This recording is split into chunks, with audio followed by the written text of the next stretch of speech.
বৃষ্টি ভেজা সকালে ঘুম থেকে উঠতে যেন একটু ইচ্ছা করে না। হ্যালো এভরিওয়ান, আমি সুস্মিতা।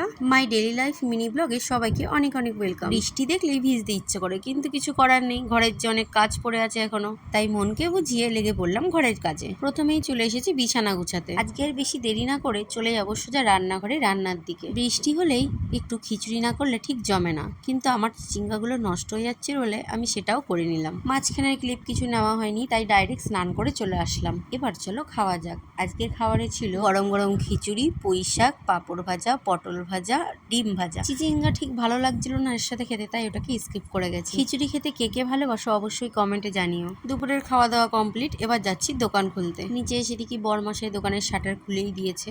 এই হলো আমাদের নন্দী ভান্ডার। এবার দুজনে মিলে দোকানটাকে একটু ভালো করে পয় পরিষ্কার করে নিই। আমি ভিডিও করছি বলে আবার ভেবো না যে আমি কিছু করিনি, আমিও কিন্তু করেছি। এবার দুজনে মিলে দোকানটাকে সুন্দর করে সাজিয়ে নিচ্ছি চিপস টিপস দিয়ে গুছিয়ে। গোছানো টোছানো প্রায় কমপ্লিট। এবার বরমশাই বললো একটা আইসক্রিম নাকি নতুন এসছে, সেটা আবার নাকি খেয়ে দেখতে হবে। বরের কথা হলো যে কোনো জিনিস নতুন আসলে সেটাকে খেয়ে টেস্ট করে আগে দেখতে হবে।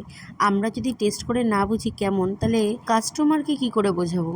তাই দুজনে মিলে ভাগাভাগি করে খেলাম, কিন্তু আমার পাটি আইসক্রিম ঠিক পছন্দ না, তাই আমি নিয়ে নিলাম একটা কর্নেটো আইসক্রিম। এটাও খেতে বেশ ভালোই ছিল। আজকের ভিডিও এইটুকুই ছিল। দেখা হচ্ছে তাহলে তোমাদের সাথে নেক্সট ভিডিওতে। আর হ্যাঁ, ভিডিওটা ভালো লাগলে একটা লাইক কমেন্ট করে দিয়ে যেও। বাই।